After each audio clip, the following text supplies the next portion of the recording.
All right. Hey, how's it, everybody? It is 5 p.m. West Coast time. Let's see. I'm thinking 2 p.m. East Coast.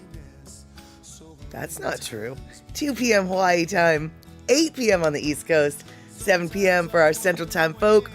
We've got some Central Time folk in the house wondering, what day is it today? And you know what?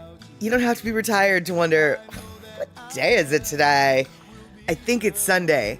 And I think tomorrow's Monday, and I even think tomorrow's a holiday. So, everybody who's here today, I want to thank you all for being here today, because this 3-day weekend, you could have chosen to be any place else. But, if you're smart like me, you don't travel on the 3-day weekends. And if you do travel on the 3-day weekends, you sure as heck don't travel on the Friday or the Monday of those 3-day weekends.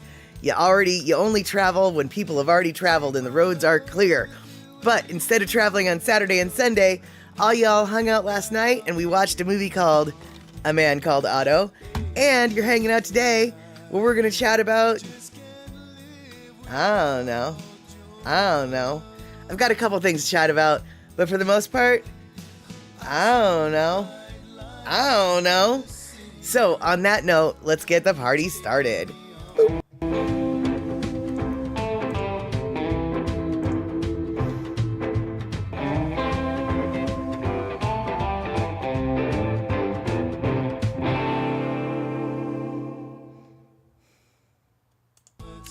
All right. Okay. So let's see who's here today.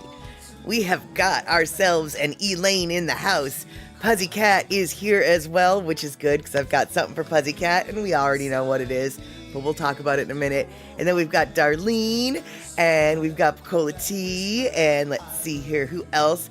Of course, we've got Rick coming in with Darlene. We missed you guys last night. I hope you were out having fun. And let's see here. We have got Felicia on the YouTube side. Excellent. On Sundays and Wednesdays, we do YouTube and Twitch. On Saturdays, we only do the Twitch stuff because YouTube has this thing called copyright, and they are really up on that. Actually, I messed up last night, and Twitch was kind of up on the copyright thing too. They muted the audio for replays because I accidentally didn't tell it to ignore my broadcast, and it recorded it. And when it recorded it, it came through as some copyrighted stuff. So I think that does prove that when you have your settings on Twitch not to save for video on demand, you get away with a lot more than if you have it switched on for video on demand. But for those of you who aren't content creators, you probably don't give a flying fork about that, so I'm going to stop talking about that. And I'm going to say hello to eMusic, and then I'm going to scroll down further, and I'm going to say hello to Just Scuzzy. Hey, you guys. All right, so this is everyone that is here. Let's see now. Let's see here. Cola T, yesterday you went to the Okinawan Festival at Convention Center. Spocked PhotoLuke, zipping around all day, busy taking videos. Yeah, I'm sure. I think he was also playing. I think he was playing. Actually, no, he doesn't play the drum that way. I think he plays the drum that way. I think he was playing drums this weekend as well. And for those of you who were watching PhotoLuke stream this last Friday, PhotoLuke ended up giving away 6 different over the span of 2 shows, because he's got two shows on Friday. Over the span of 2 shows, he ended up giving away 6 gift cards to LonoMusic.com. And the gift cards you can use to buy any album that Lono has for sale on his website. However, there was a quirk in the circumstance. At the moment that he was giving away the cards, the website was down. LonoMusic's website was not working for about 24 hours. Well, for those of you who've been waiting with bated breath, the website is back up. So if you are in the mood for buying anything by LonoMusic that he has for sale, LonoMusic, by the way, is the music that you hear in the background on this stream always when we remember to have background music. It always is going to be of the Lono variety. So if you're interested in purchasing a Lono's tune, a Lono album, or purchasing a gift card to gift LonoMusic, LonoMusic.com is back up and running, available for business. And if you don't feel like spending any money there, that's okay, because Lono also has available on his website the chords and lyrics section, where plenty of his songs, not all of them, but a lot of them, and actually some traditional songs too. That's where you can find the chords and lyrics, interpretations, translations, etc., and sometimes even background stories to give you further historical information, or where you can research further about that particular topic. So, very useful section to the website. And Bacola T, where did Waiting with Bated Breath come from? You know, I don't really know. And I also, for some reason, and I sure don't know what I'm talking about here, but I always assumed it was baited was spelled B-A-T-E-D. When you're saying waited with bated breath, it's not baited like you put bait on a hook, but baited like... Actually, I don't really even know what B-A-T-E means. I mean, I know what it means in the context of one very particular word that we're not even talking about right now. But, gosh, you know, I might have to look that up. And one day I might have to tell all y'all. But right now I'm not going to tell all y'all nothing. Oh, abated. Okay, see, Shock's coming in. Waited with abated breath. Like a stopped breath. Is bait short for abate? There we go, you guys. There you go. Okay, so we are already delving into that. But before we delve into bated breath, I want to say hello to Carl in Arkansas. Hello to Katie's Aura. Hello to Terry in Scotland. And all the raiders who came in. I'm not sure if Gina came in with the raid. By the way, Gina, good to see you. But she was here real quick, right around the time that Terry was coming in with that raid. So, super stoked to see y'all. Right now, you happened in on a very random conversation, which is, what is the origin of waiting with bated breath? And we decided that it was not B-A-I-T-E-D, as in like we baited a hook for the fishies. It was more like B-A-T, as in short for a bait. And then Google says, according to Rick, the expression with bated breath means holding one's breath or restrain. It was coined by William Shakespeare in the play The Merchant of Venice in the late 1500s. Well, what do you know? I was quoting Shakespeare and I didn't even know it. Sometimes I feel like I'm so smart, and other times I don't know what I'm talking about. Sometimes they kind of go together. All right, so that's what we got. Waiting with bated breath is actually a Shakespearean quote. So now all y'all, you don't even have to worry about speaking in iambic pentameter. You can just know that you quote Shakespeare if you ever say that song. So yes, not a song, that's saying. So thank you, Rick, and thank you, Shock, for clearing that up. And, okay, Terry coming in, where does the phrase by and large come from? I don't know. Shakespeare, maybe? I don't know. Actually, Terry, do you know? Or are you putting this up for researchers? Because if you know, or rather, Terry, is this a joke? Are you gonna pull a fast one on us the way you do? No, okay, it's from sailing. Okay, so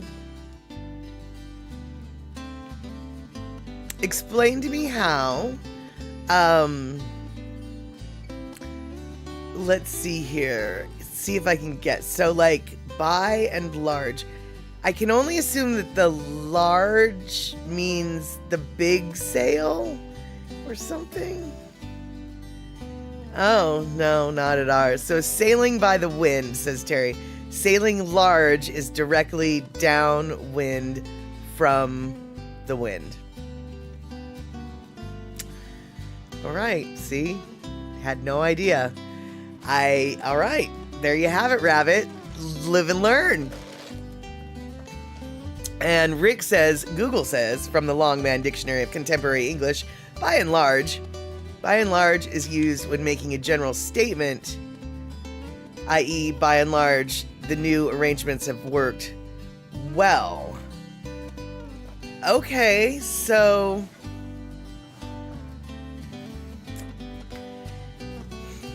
I understand what by and large means when we say it in the modern sphere.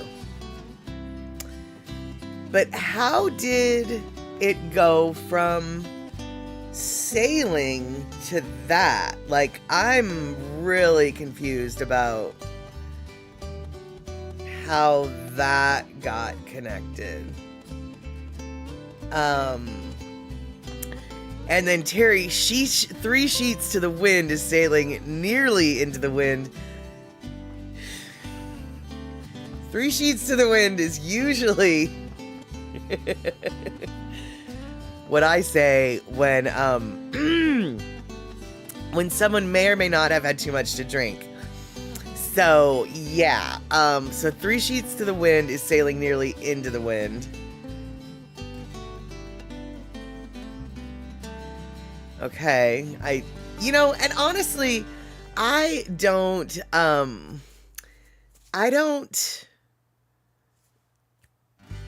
know how to sail, but I have to say that, the idea of somehow sailing into the wind with your sails does confuse me. Like, how that even works, I don't understand. But, like I said, I'm not a sailor. So, pooped face, I don't know what pooped face even means. And I know, spill the beans, meaning tell all, spilling the information. But why did the information get called beans, I guess, is what I'm wondering. Let's see here. Pussycat, the music world has lost a son of a sailor. Jimmy Buffett, his passing was unexpected shock. He was a Florida favorite.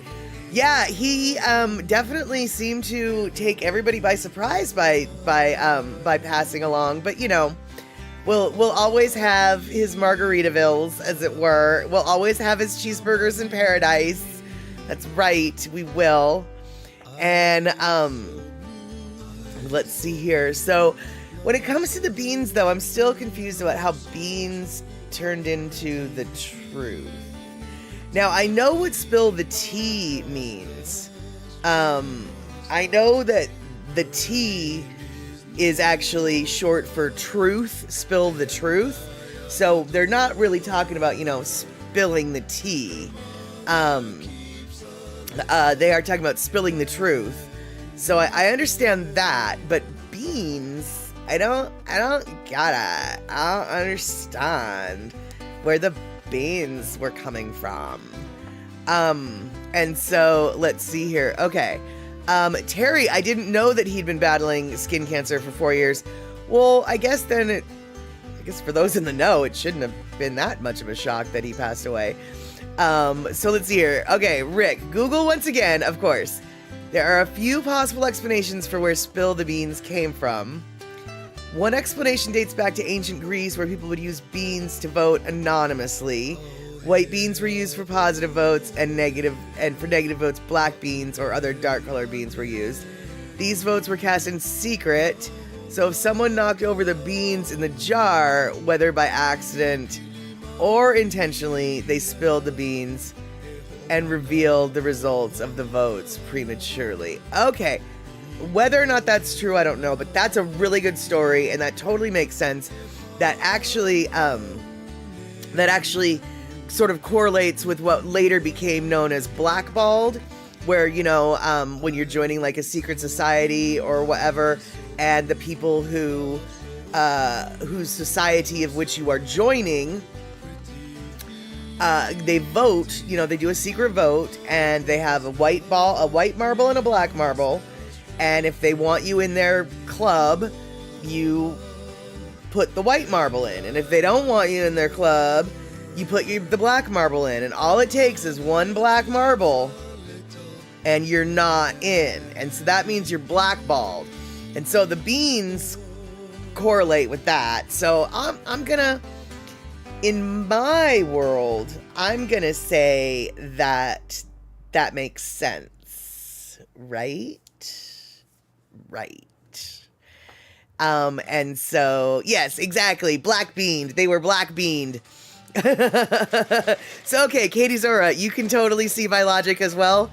Phew. So, I'll be the first to admit my logic might not be logical, but my rhetoric might be rhetorical. I don't really know what that means, but there we go. At least people can follow what I'm trying to talk about, even when I don't know what I'm talking about.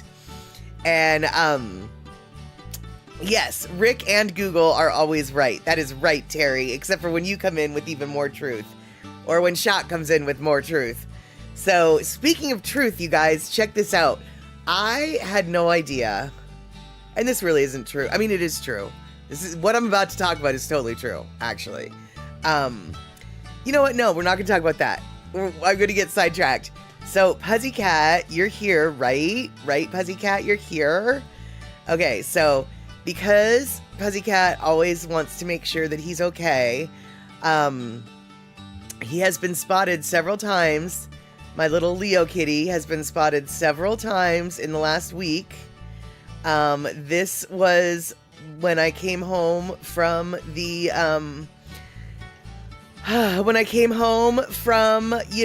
the California place.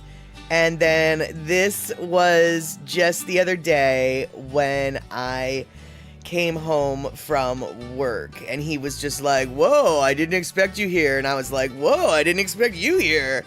And so, so there you go. So that's my Leo kitty. He has decided that the top tier and the second to top tier, second to top tier, those are his spots on the kitty tree. And my cats, my Ashes and Adorable, that's funny. Ashes and Dusty don't seem to mind him. And what's really funny about Leo is even though he'll be in the house, right? So I come home from work. This is generally my routine. Leo has to know it by now, and I know my cats know it. So I come home from work, and I get out 2 little plates, and then I have a little cat food can, and I put a half a can of cat food on each of the plates for Ashes and Dusty. But when Leo is in the house, I get out 3 little plates, and then I cut the can of food into 3 little equal sections. And then I put them down on the floor for Ashes and Dusty and Leo. But it doesn't matter. 2 plates or 3 plates, it never matters. Leo, will never come down and eat the food while Ashes and Dusty are eating the food. Once Ashes and Dusty are finished, and there's always leftover, then Leo will come down and he'll eat up all the scraps. So it's as though Leo understands, like, he is a guest.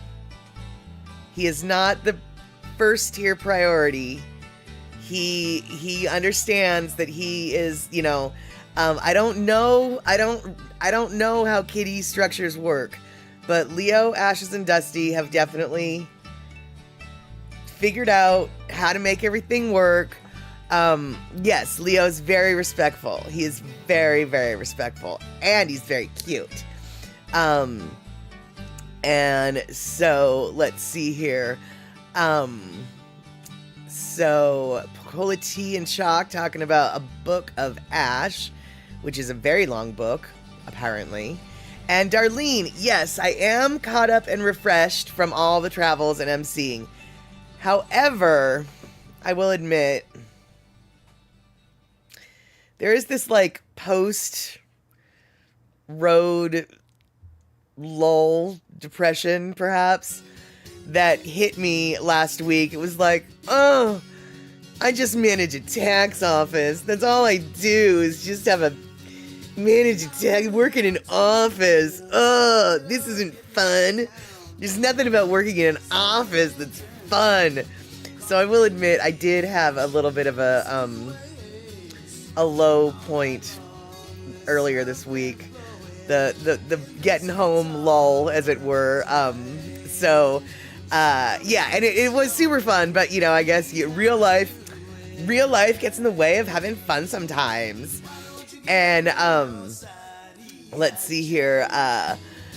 Yes, Darlene, Leo knows that he's not at the top of the pecking order, and they've worked it out for sure. And, oh good, Pippin is being extra sweet right now, Gina. That is so awesome. That is awesome.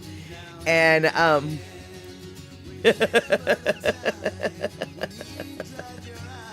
and let's see here. So, Shock and Pacola T are talking about the Outlander, and knowing nothing about Outlander except that the experts on medieval fashion had to say about it, which boils down to brown clothes, W2F, over. I don't know what that means exactly. Oh, Pacola T, yeah, you probably are very familiar with the post-travel depression because you get out and about all over the place. Okay, so Shock, I'm not sure what you mean by brown clothes, what the heck, over, but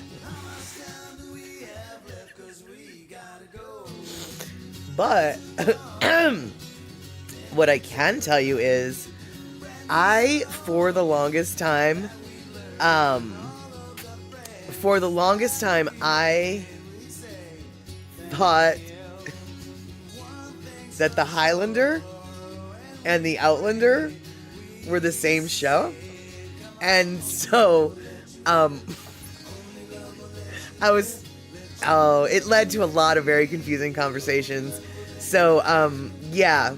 This is what I do know. That the Outlander and the Highlander, they are not they're not the same show. And okay, Shuck, so okay, the clothes were actually much more colorful back in the day.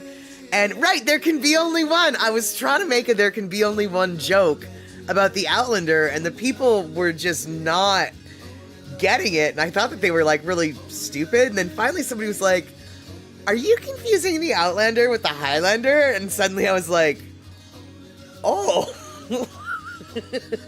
You mean they're not the same thing? No, they're not the same. They're not. Yeah, Gina, the Highlander. Yeah.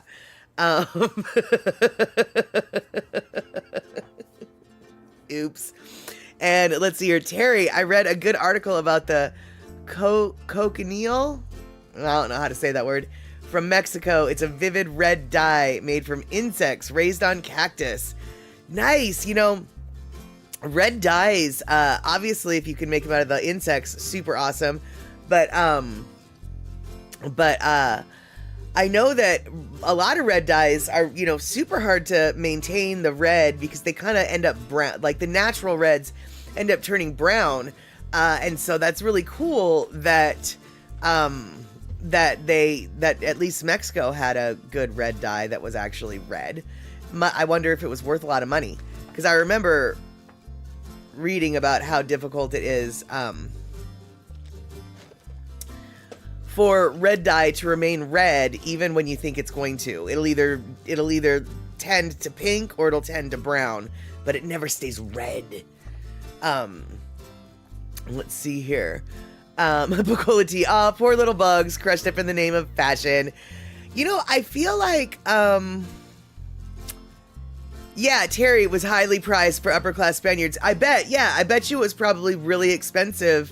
I mean, first off, unless the insects were really big, I'll bet you it was really expensive because, you know, you need a lot of insects to make it. But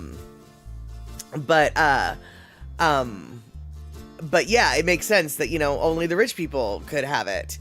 And then let's see here. You won't discuss what happens to beavers in the name of carnauba wax. I feel like there's another bug, though, that, like, we use.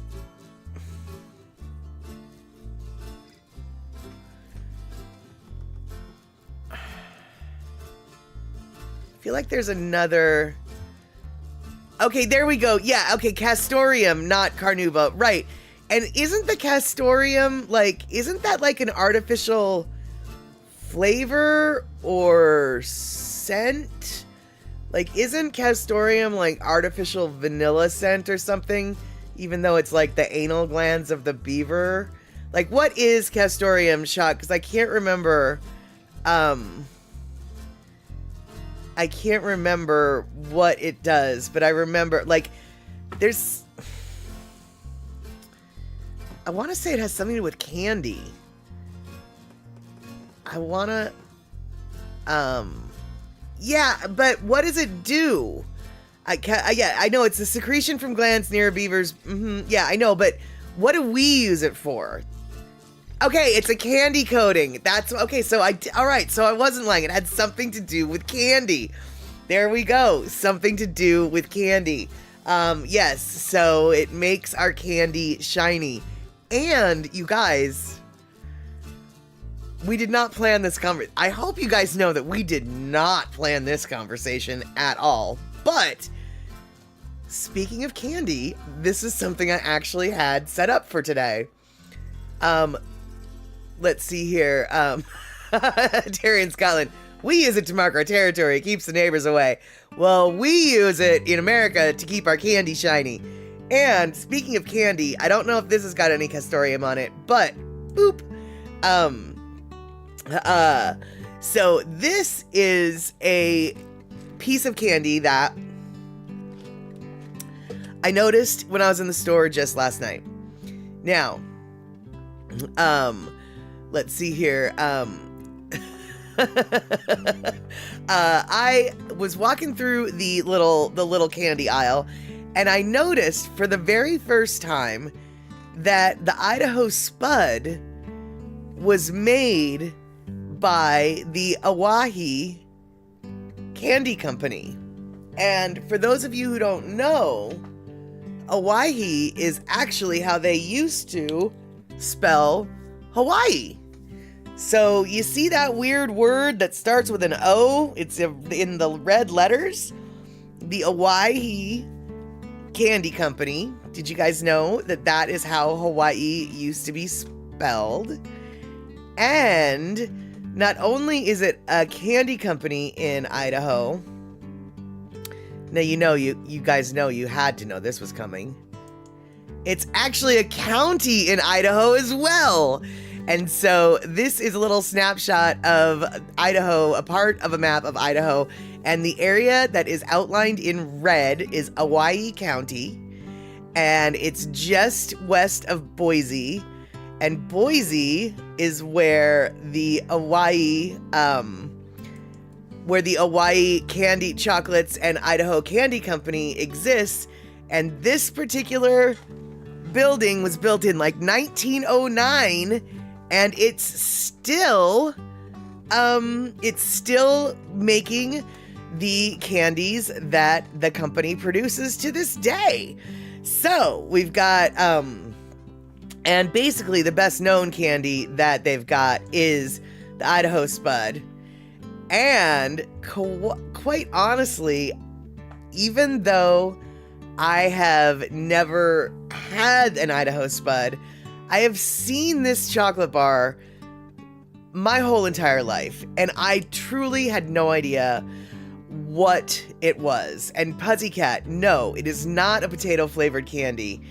What it actually is a chocolate covered marshmallow with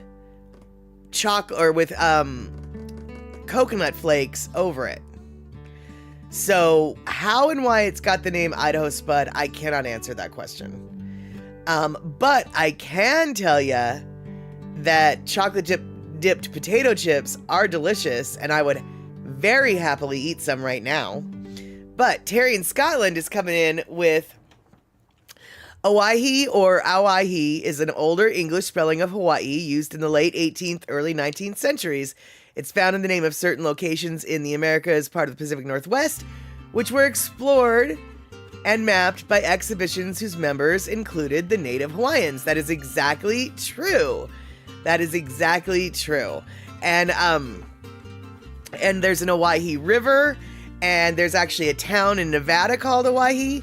And so if you ever see that set of letters, Owyhee, and you're like, what does that say? That's an old spelling for Hawaii. And so if you stumble upon in a used bookstore or something, some kind of book that has, that in its title, you might want to thumb through it and then point and laugh, because it's like, wow, what a horrible colonialist point of view this book has taken about the natives of Hawaii. But generally speaking, any book that refers to Hawaii by that spelling, super old, and you know, you might want to check it out just to see what they thought back then. Because, yeah. But yes, exactly, Darlene. I think it's because it's potato shaped. And you know, I was going to grab a picture of the candy bar, but I forgot, so I didn't. Otherwise, I would show you what the candy bar looked like. But alas, I cannot. Or maybe I can. I'll grab a picture when we're looking at other things and stuff. And Picola T, your ex's mom, used to say Hawaii when she talked about Hawaii. Oh my God, when she talked about Hawaii, that would have driven me nuts too. Holy crumb, dude, that really would have driven me nuts. Hey, PPP Bang, good to see you. All right, so let's see here. So he's coming in with the Idaho Candy Company, produced the Idaho Spud candy bar to promote the state on a national scale. Even though an Idaho Spud doesn't include any potatoes, the bar's appearance and packaging are inspired by tubers. That makes sense. That makes sense. And let's see here.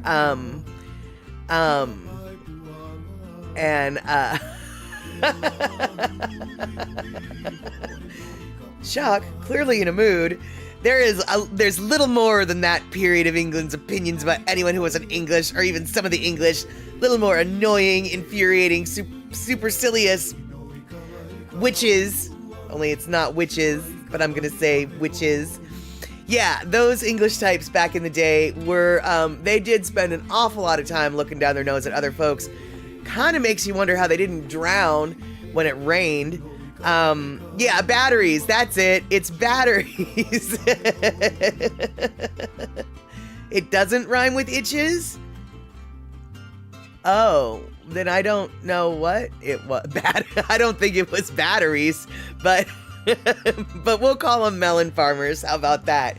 Except for no, they're not melon farmers, Terry. They're tater farmers. They're tater tenders. They tend to the taters. And it's related to bastardy. Clearly my vocabulary needs work, so we'll just leave it at that. I'm just gonna call them a female dog, okay? Because I'm just like, it's going over my head. I don't know nothing. And, oh, so you just called them bastards? Is that all? Supercilious bastards? Oh, okay. I guess. Well, the spelling is weird. Exactly, Gina. Bastiches. Let's call them that. There we go. And melon farmers. That's it. Except for they were tater tenders, not melon farmers. Tater tenders. That's what I call them. Okay, so let's see here. I have a different little thing for our Lono listening break today. And while we go on a Lono listening break, I'm going to see if I can find a picture of the actual candy bar that we're talking about. But this Lono listening break, you guys, all right. Lono's going to be coming out with a new album eventually soon. I don't know when. He did not let me know. I haven't seen the liner notes, which says to me it's not going to be quite soon yet. But I have heard the album, and it's really awesome. And there's one song on the album that I really want to play for you guys because it's in my head. It's been in my head. And I need to get it out of my head. But I'm not allowed to share with you the album yet. However, I can share with you something that he's already released because it's already on the interwebs. And this is off of the Molokai Iwi Band page, not LonoMusic's YouTube page. This is off the Molokai Iwi Band page. And this is a song called Instant for Pleasure that will be on the new album. However, the song that's going to be on the new album that comes out is not this version of this song. This version of this song is not what the new version sounds like. But it sort of sounds like it. I mean, it's still the same song. But It's not quite the same song. So, this is going to be a song that you'll be hearing on the next Molokai Iwi Band album, Instant for Pleasure.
Right, there we have it.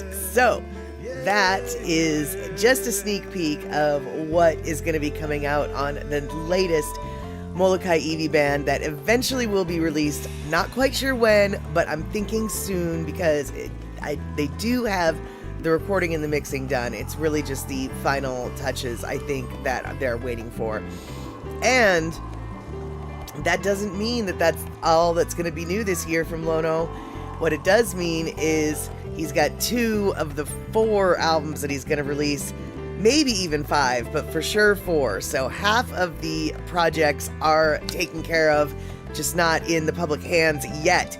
And I want to say, hey, Poppy Shaney, so good to see you. Thank you so much for subbing and keeping up your sub. And Gil, super stoked to see you. And Indeedy, would love to see a live Lono show, but like I said, that's about all we're gonna get is these for now.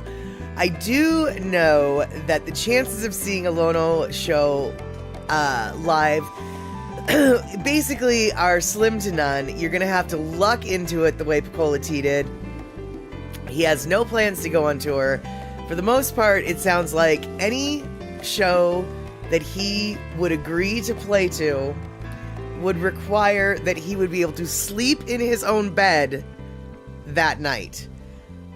And considering most of the flights back to Molokai are like, you know, I think the last flight from Oahu back to Molokai is like at 6:30 at night or something like that. It would have to be a daytime show, maybe on Maui, maybe on Oahu, maybe if you're lucky. If you're lucky. But, I definitely would not be holding my breath to see one of Lono's shows anytime soon. That is for certain.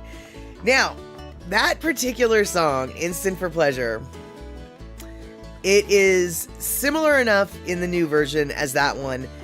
And I have been driving myself nuts. So that song, let's see here. So, back in the day when I was a very young child, I was a huge fan of Duran Duran, right? No, Duran Duran, what does that have to do with Lono? Not a whole lot, except for there is a Duran Duran song. I want to say it was from Seven and the Ragged Tiger, but it might not have been. But it was from Seven and the Ragged Tiger or earlier. I can say that for certain. There's a song on a Duran Duran album, and I don't have any Duran Duran CDs. I only had them on tape, and I don't know where they're at, so I've been driving myself nuts. But there's a Duran Duran song on one of their earlier albums that there's part of this Instant for Pleasure song in the chorus that is, the chord progression, the everything about it matches this Duran Duran song that I just am hearing in like the corner of my brain, but I can't identify the Duran Duran song. I can't pull it into my head's recorder.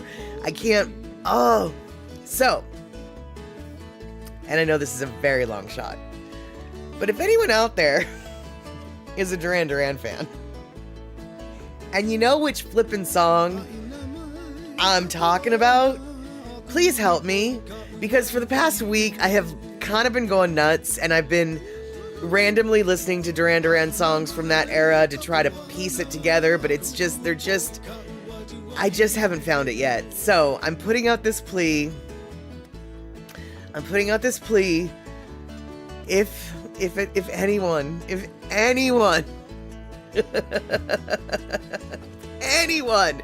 can help me with this Duran Duran Lono connection, I would be very, very grateful. And Gil, maybe we should just show up on Lono's doorstep. I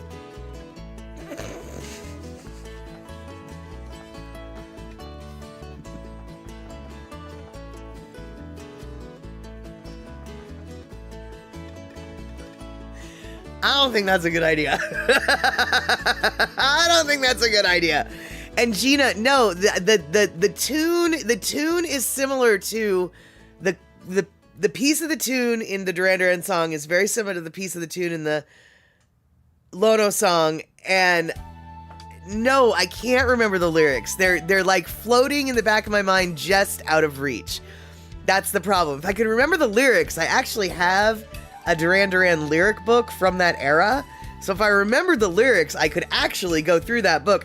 I've considered going through that book. I might go through that book and I might just be like, oh, that's it. But yeah, right now, no, I don't remember nothing. And so let's see here. And yeah, Piccola T, you totally lucked into being able to see Lono. I was a little bit jealous because I knew about that show. And see, Gil, this is actually why I laughed. I knew that Lono was putting on the show in Maui that Piccola T ended up being able to see. But he also was just like, look, I don't have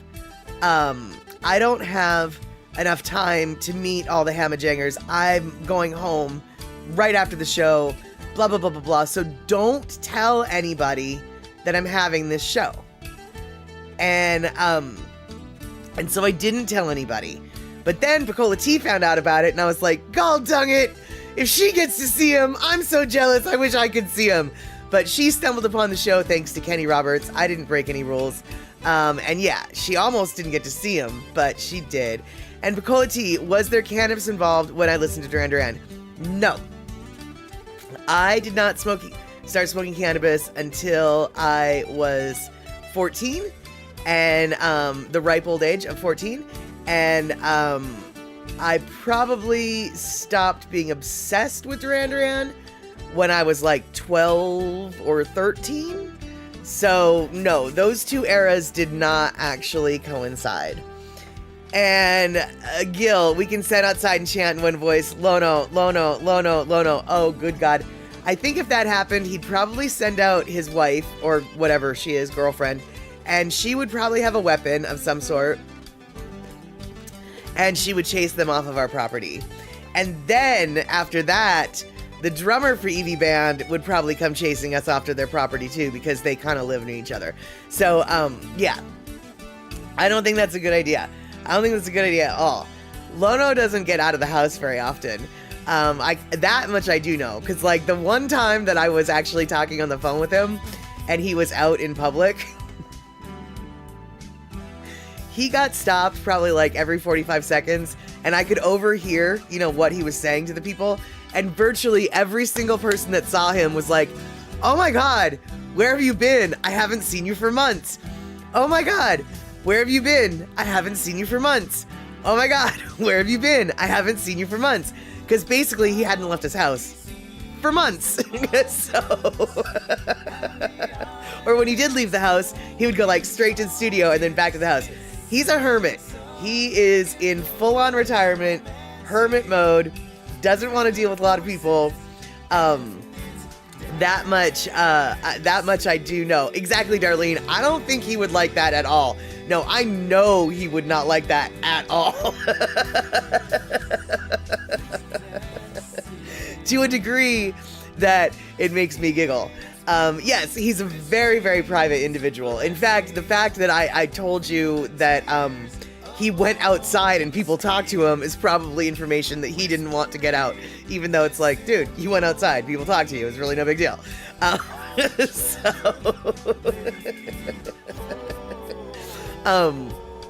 So let's see here. Rick, having a wonderful birthday weekend, it sounds like. Got back from an overnight visit to your grandkids. And one of them has a birthday tomorrow. Fantastic. I don't know if you want to share this. If you don't want to share this, don't. But Rick, how old is the birthday girl going to be? Or the birthday kid? It might be a boy, actually. I don't know. How old is the grandkid going to be tomorrow? You don't have to say who it is. You don't have to say. But I am curious. Because I'm nosy. Because I'm nosy like that. That's why. And, so let's see here. Oh yeah, and tomorrow, you guys, tomorrow is American Labor Day. And the reason why I say American Labor Day is because in the rest of the world, Labor Day is May 1st. International Workers' Day would be May 1st. But the United States, being the anti-communist country that they were back in the day, I mean, still are, I guess, they decided that International Workers Union, Labor Workers Union Day, or whatever it's called internationally, was a little bit too communist sounding, and so they took our holiday from May 1st and moved it to Labor Day, which we're celebrating tomorrow. So, the bookends to your summer, Memorial Day and Labor Day, we're ending our summer, but that last bookend was brought to you by our union laborers. And so don't forget, your 8-hour workday, your 40-hour work week, and your weekends are all something that labor unions brought to us. So try to remember that when you're barbecuing your hot dog tomorrow, or try to remember that when you sleep in and aren't going to eat a hot dog tomorrow, because not everybody likes hot dogs. I mean, I do, but not everybody. And okay, so she's turning 9. Perfect. What a great and awkward age to be turning. So there you have it. But then again, all ages are sort of awkward. Once you get past the age of 7, life just gets awkward. Let's see here. So Darlene, you had fun, sat around a campfire, yummy, ate good foods too, a few beers and wine once the grandkids were bed. Good. Yep, so granddaughter turning 9. Fantastic. And Poppy, you are very sweet, fun to hang out with, not nosy at all. Oh, you know I'm a little bit nosy, but that's okay. I appreciate you being in denial. And you are definitely fun to hang out with. Poppy, Shani, and I hung out at his house last week. I think it was last week. We're going to call it last week. I think it was like last Sunday. And great conversation. Felt like I'd known him forever. In fact, the whole weekend, whatever, every single person that I met over the course of this past week and a half, 2 weeks, when Andy Bumatai and James Mane came up to Renton, and then later on when I flew down to California to be with them, all of the Statterbox crew and the Hamajang gang that were met, it was so natural. It's just amazing how this online community is, even though we don't necessarily know each other in real meat life, physical life, we've spent so many years together at this point for most of us. And even if not years, for us, that, you know, and if you're on, Twitch and you're a user or creator, you hear people's voices, like Terry in Scotland. If you go to his stream, you'll hear sometimes Carl in Arkansas and him talking about this, that, and t'other. So many different people that on different levels, from knowing their voice, to knowing what they sound like, to just knowing what their personality is like via their posts. You really can get a feel for people, and then when you meet them in real life, it's like you've known them. I mean, it felt to me like I was meeting people that I already knew, even though literally I had never been in the same room with them before. It was just so natural, And so, So I just feel so fortunate that we are all able to hang out in virtual life and in real life when we get the opportunity. And I have to say, if I ever meet Darlene in real life, I might have to talk her into making me some hot dogs, brats, burgers, and corn on the cob, because that sounds delicious. That sounds delicious. Speaking of corn on the cob, actually, it is corn season, and I had some last night, and you know what? It was delicious. I love corn on the cob. It's so yummy. And Terry, you don't have to meet in the meat. That's right, because you'd feel like you already met in the meat, if that makes sense. And let's see here. Yes, Darlene and Rick have had the good fortune to meet so many of the Statterbox crew and Hamajang gangers. Let's see, Aware, Shock, obviously eMusic. I feel like didn't they meet Poppy Shaney somehow? I don't remember who else, but I have you guys, I have a special treat, something you've never seen before. Ever since I got home, this guy right here has just been one big cuddle bucket. Now this is not Ashes. This is the Dusty boy. This is the big boy right here. Yeah, he's the big boy. And I don't know why he wants out so bad, because normally when he wants up, he just wants to. So hold on. We're gonna give him his tower. There we go. So there you go. Yes, Dusty did miss me, and yes, he is a large boy. He's very long. The vet people. The vet people, when he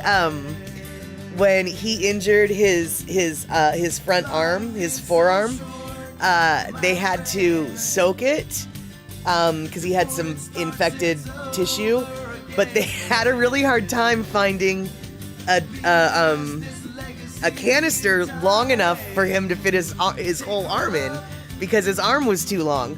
And let's see here. And that's exactly it, Felicia. Common interests bring kindred spirits together, and we all have an interest in Hawaii, and it looks like a lot of us have an interest in kitty cats, like me.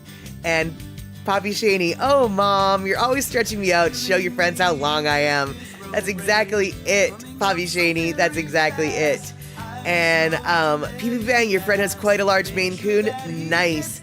I used to have a Maine Coon kitty. She wasn't 100% Maine Coon, but she was pretty big and had, the beautifulness.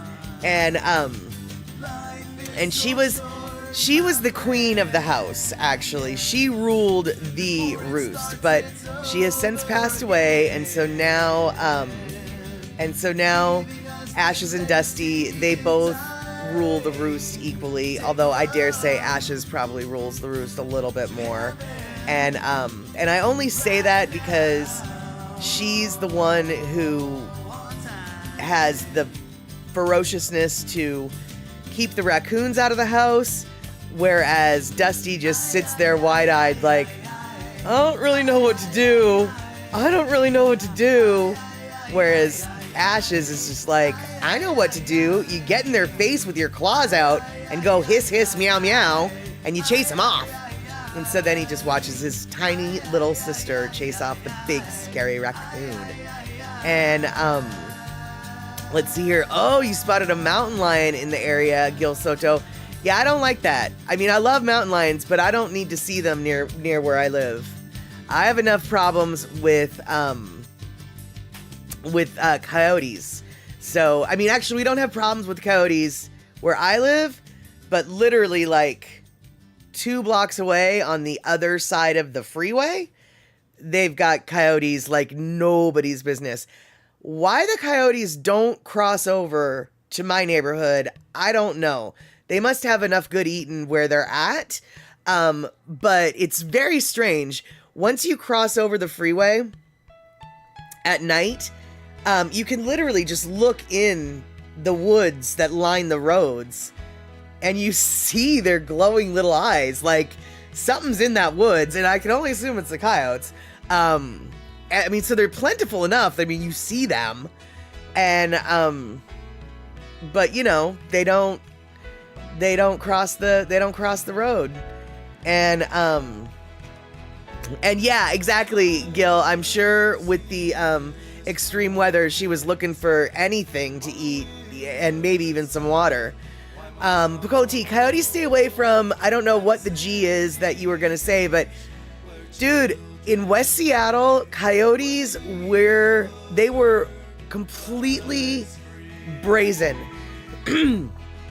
I used to have coyotes frolicking and taking naps in the front yard of the house that I work at. They were not afraid of nothing. But for whatever reason, West Seattle doesn't have the coyotes that they used to anymore. And I know that for two reasons. First off, I don't see them like I used to. But really the reason why I know that we don't have coyotes is because we've got bunnies. Holy flirking snit, you guys. We have so many bunnies in West Seattle. It is insane. We don't have the same bunny issue in where I live, which is south of West Seattle. But let's see here.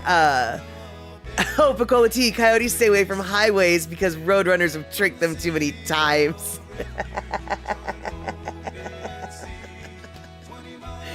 Got it. And let's see here. PPP Bang, the cat was pretty scared. It was only 9 to 10 months old at the time. Oh, that sucks that it was up there for 3 days, but you know, it eventually got down, it sounds like, and hopefully it was young enough and old enough to have learned a lesson. Like, don't go climbing that tree unless you know how to get down. Figure out how to get down. Don't be such a scaredy cat. There's a lot of things that cats need to learn in the first year. In fact, and I'll probably get internet canceled for saying this, but this is the reality in my world. When I get a cat or two, when I get a new kitten in particular, actually definitely kitten, kittens are disposable. For the first year of their life, you have to think of them as disposable. And what I mean by that is you're not going to throw them away. You're not going to not take care of them. You're going to take care of them as best as you can. But in that first year, your kitten is either going to live or it's going to die. It's going to learn some lessons that might kill it, or it's going to learn the lessons so it won't get killed in the future. It's a horrible, horrible way to look at it, but having had enough cats that are indoor, outdoor, that first year is going to make or break whether or not they, you know, if they can survive the first year, they're good to go. They're golden. They've learned things. But they might not survive that first year. And so you kind of have to adopt a cat knowing that, or adopt a kitten knowing that.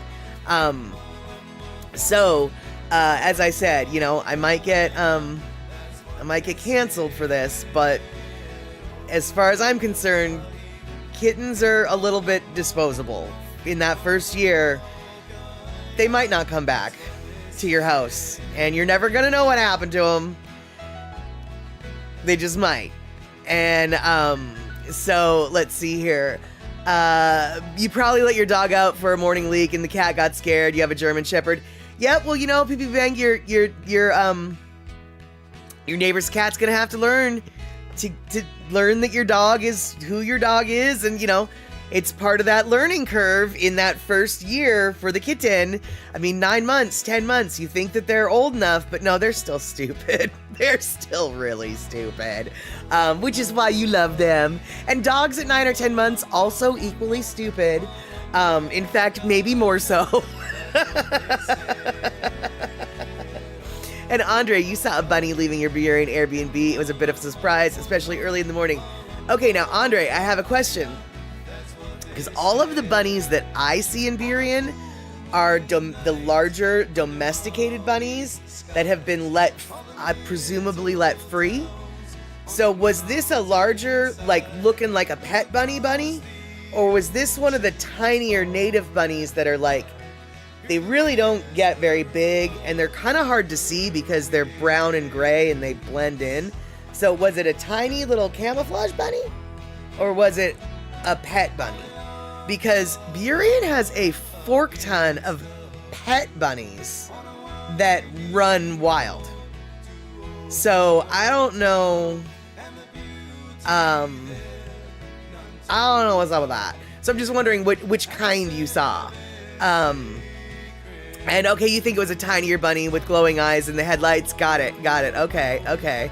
And let's see here. Let's see here. What is going on here? Okay. Terry, you came face to face with a coyote in your grandfather's barn once. You mumbled, "Oh, you're not a dog, are you?" And you turned away for a second, and then the coyote vanished like smoke. Oh, that's good. I once confronted a coyote. Yeah, that's right, I confronted a coyote. I chased the coyote in my car down a dirt road, and then the coyote jetted off onto a trail off the dirt road. I then got out of my car and chased the coyote down the trail, at which point the coyote stopped and turned and looked at me, and I was like, oh, what am I doing here? At which point then the coyote went down the ravine and left me alone, and I went back into my car and I said to myself, what were you thinking? What were you thinking? I still don't know what I was thinking, but I did that, okay? I did that.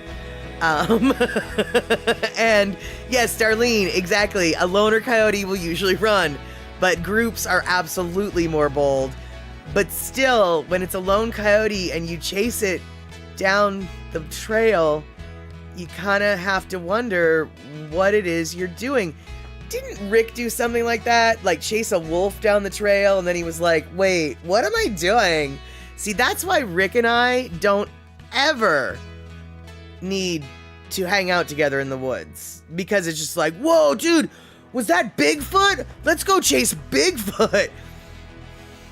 I mean, I'd be having Rickfoot with me, but I'm still not sure. And Bacola T, when you lived near Vegas, you'd see jackrabbits on the desert trails, so goofy looking with their large ears. I was camping at Yellowstone once, and this jackrabbit came and hung out right by our campfire. I don't know why. He was obviously, I mean, he knew we were there. He was obviously wary of us because he wouldn't let us get close. But at the same time, he was just like hanging out by our campfire. And he was, jackrabbits are really like bigger than you think, oddly enough, and way more, like, I wouldn't want to eat a jackrabbit. I was looking at him and I was like, wow, man, that's nothing but tough muscle right there. That jackrabbit was bigger than I thought it was going to be, and way leaner and meaner and more muscular, sinewy than I thought. I don't want to get bunny kicked by his back paws. They would probably kill me. That's how, I mean, bunnies are kind of like miniature kangaroos, or the jackrabbits are kind of like miniature kangaroos. And if you've ever seen a kangaroo, they're kind of like buff and mean looking. And okay, so I didn't make that up, Rick. You did follow a wolf, but you picked up a stick. Good. Yes, you picked up a stick.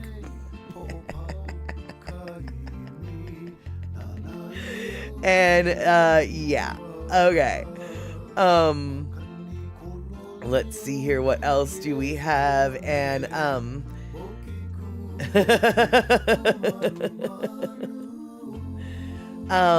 Yeah, exactly, Andre. Rabbits are kind of tough. Yeah, there is a reason why the kicking with the back paws are called bunny punches, because boy, oh boy, that is some strong punching, as it were.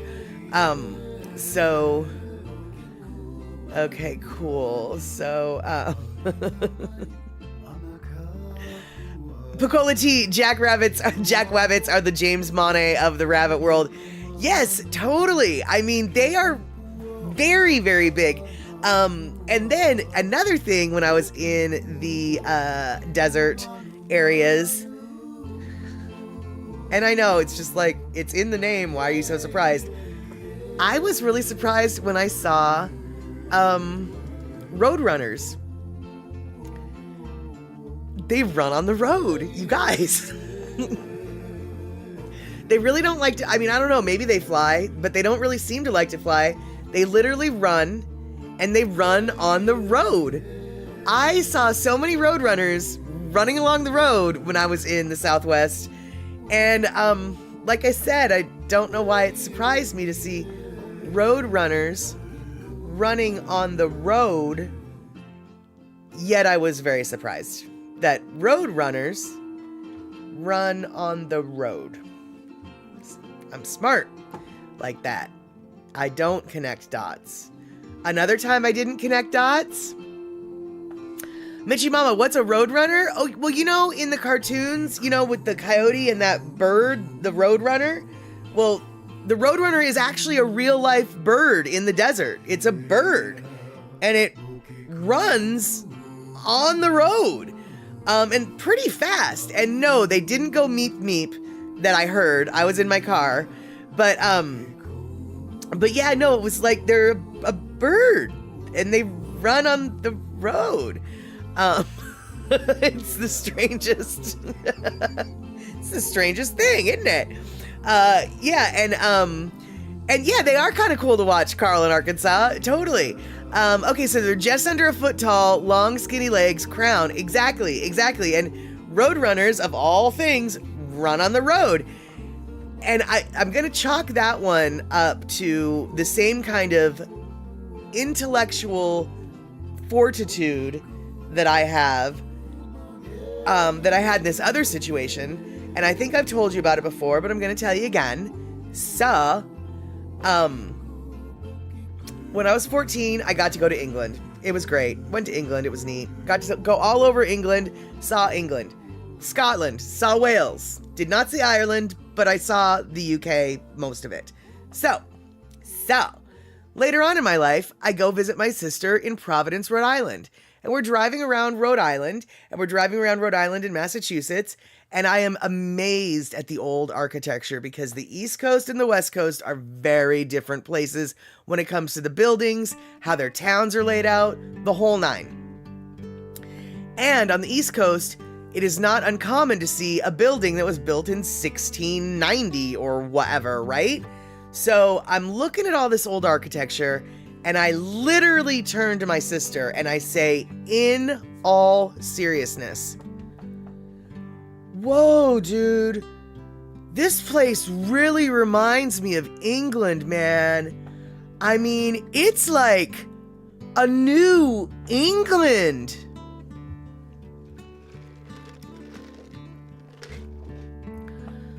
Really? An area in New England is like a New England? You don't say. So, I am a smarty every day. And that's my story, and I'm sticking to it. And let's see here. Oh, Elaine, you had a large bunny, all white and fluffy. He liked to put on a cat harness and walk like a dog down the street. Let's take the bunny for a walk. Oh, that is so cute. That is so, so cute. And let's see here. Terry in Scotland. My grandfather told me that during the Depression, people could run fast enough to reach down and feel if a jackrabbit was fat enough for the cooking pot. Wow. Piccolity, you've never seen a roadrunner blow raspberries. Right. And let's see here. And Andre, but New Zealand looks nothing like Old Zealand.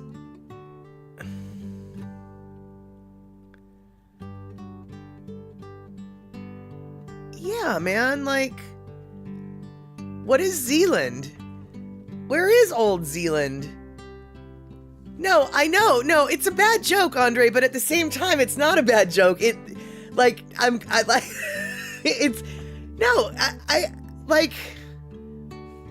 why is it called New Zealand? Because, you know, there is no Old Zealand. You know, we have New England, we had New Amsterdam, we have New Mexico, but like, Piccolity, isn't that part of the Netherlands? Zealand is in the NL. Oh. I have never... Gina, no, these are not Pakalolo-induced musings. Haven't touched it all day. I am literally showing off the size of my brain. And it never occurred to me that New Zealand would have been named after, right, Pussycat, New York, New Jersey, right, New Jersey, I get it, New York, I get it, York, I've been to the original one, walked on the wall, it was cool. Also had a really good sausage roll there in York. Saw a really cute guy in York. York was a great town because when I went to England when I was 14, I went to York. One of the many places I went to. But truly, until Andre made that stupid joke, which obviously wasn't stupid to me, it was a mind blower, about New Zealand being nothing like Old Zealand, I didn't even think that there was an Old Zealand, but as it turns out, there is a Zealand, so to speak, at 7,031 kilometers squared. It's the largest and most populous island in Denmark proper, thus excluding Greenland and Disco Island, which are larger in size. Zealand had a population of 2 million, over 2 million? Clearly this is like a populated area. Oh my God, no way. And Zealand is the island that holds the capital city Copenhagen, however you say that. Wow. All right, yeah, Michimama, it's an island in Denmark, Zealand. You guys, see, we're learning stuff today. We're learning stuff about Owyhee. We're learning stuff about Zealand. Wait, Pussycat is saying there is no Zealand? But, wait. All right, Gil Soto, meep meep. See you later. Try not to paint too many tunnels. Fake tunnels in the rock. But I feel as though, yeah, I feel like Rick, I agree, we might need a map. And Piccolity, PPP Bang is probably shaking his head at Americans and our poor geography skills. And you know what is really ironic, Piccolity? As far as I'm concerned, I totally, I'm actually pretty good at geography in comparison to my fellow American. You know, I have a love of maps. I actually am not that bad at geography. I'm not saying I'm good at it, because look at what we just had right now. But, so yeah, we're pathetic here in America. There's no two ways about that. And so PB Bang, you thought it was Netherlands, or in the Netherlands. So see, he knew. And, wow, all right then. And Pussycat, look it up. But everybody just said that it is in... Wait, where did they say? It's in Denmark. So, not the Netherlands. Wait. See, and this is where I get really confused. The Netherlands... Oh, it's Zealand, not Zealand. Z-E-E land, not Z-E-A land. Okay. Okay. And yeah, Andre, exactly. Europeans think they're good at geography until they try to see the U.S. in one trip. That is true. That is very true. That always does make me laugh when I hear that they think that they can go across in like a week or in a day. I mean, that's just so funny. But anyway, part of my confusion that you guys just witnessed that I didn't elucidate was the Netherlands. Isn't that more than one place? Like, isn't Denmark part of the Netherlands? Because the Netherlands, isn't it just meaning below sea level, but it's actually made up of more than one place? You guys, help me. I'm so confused. I get so confused about that. And so, okay, so Andre, no, Denmark is not part of the Weatherland. Okay, which I know you meant the Netherland. Right, because Denmark is part of Scandinavia. Fudge. Okay, Terry's coming in with the island nation of New Zealand has etymological relations to Zealand. New Zealand is named after the Dutch province of Zeeland, spelled differently, which is also sometimes referred to as anglicized to Zealand, but not to be confused. Whoa, hold on, wait, what? Okay, wait, hold on, wait, what? So there's a Dutch province of Zealand, but that's not to be confused with the Danish island, which is also Zealand. However, there's a historical connection between Denmark and New Zealand based on 19th century immigration of Scandinavians, especially Danes, to New Zealand's North Island, particularly the districts of Southern Hawke's Bay and Northern something. So, okay, there's no Old Zealand. Oh my god. You guys, I need a map. I need a map. I'm so confused. Denmark has a lot of islands.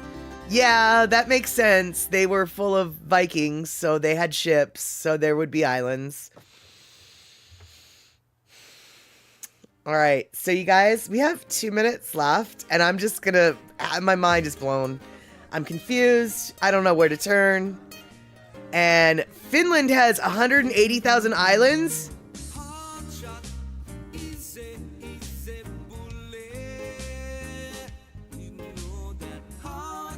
No, I didn't know that.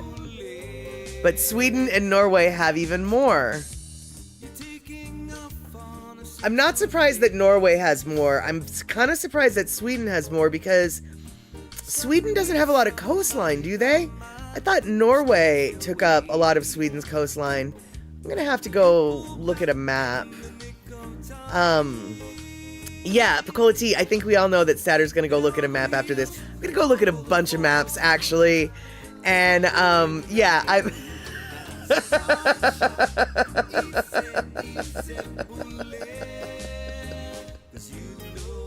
Wow, Sweden has over 250,000 islands and Norway has almost 250,000? You guys, I'm going insane. I'm not going to count all of those islands. But I am so confused. Yeah, I am map statter. I will be map statter later on. That is for certain. Hold on, you guys. I've got a cat making noise, and I need to figure out why. Okay, maybe I don't. Okay, maybe I don't. And, so, alright, there we go. Okay, it is 6:30. I am so confused. So... we're gonna leave on a very confused note. And don't be surprised if on Wednesday, we're gonna have maps. Lots and lots of maps from all over the world. From New Zealand to Old Zealand and everywhere in between. We are going to have maps. And yes, indeedy, Darlene, we did learn a lot through this stream. And this stream started out with basically just one simple thing, which was candy.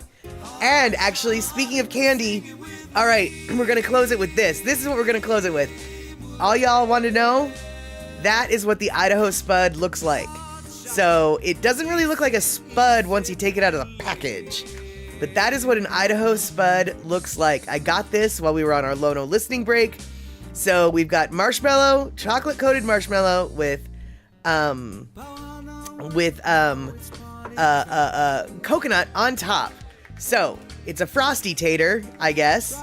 And Lono's Hahd Shot is the background music that covers it. And yes, Andre, they are made in Idaho. They are made in Boise, Idaho, just outside of Owyhee County. So there we have it. Oh, coconuts in Idaho? No, I don't think there's any coconuts in Idaho. I mean, not naturally, that's for sure. Gina, put it in a care package and send them to you, please. All right, you like some marshmallow coated stuff, or not coated stuff with marshmallows? You like marshmallows and chocolate and coconut? All right, we might be able to hook you up. We got the hookup in Idaho and in Washington, so we can send you over some candy on the East Coast. All right then, you guys. So that was some West Coast candy and some West Coast confusion, and there's some West Coast confusion right here. So hopefully we will see each other next Wednesday, 4 p.m. West Coast time. But even more hopefully, we'll see each other tomorrow, 6 p.m. West Coast time, on Twitch or on YouTube or on LinkedIn or on wherever. And hopefully we will get to see each other again on the Daily Pigeon Live podcast, because we've missed Andy, we've missed James, and I am so excited that we got to hang out this weekend and earlier last week. But it is going to be great to hang out with the big crowd, the big kids, the big stream that is the Daily Pigeon Live podcast. So thank you guys for hanging out. Thank you guys for subscribing and subscribing and gift subscribing and all of the bits and all of the gifts and all of the donations to everywhere. If you're watching this on YouTube, don't forget to like and subscribe. If you're watching this on Twitch, don't forget to follow and like or something like that. Maybe no likey, just followy. But that's cool. We will see each other soon. We will see each other soon. We will see each other soon. Take care, y'all. Have a good one.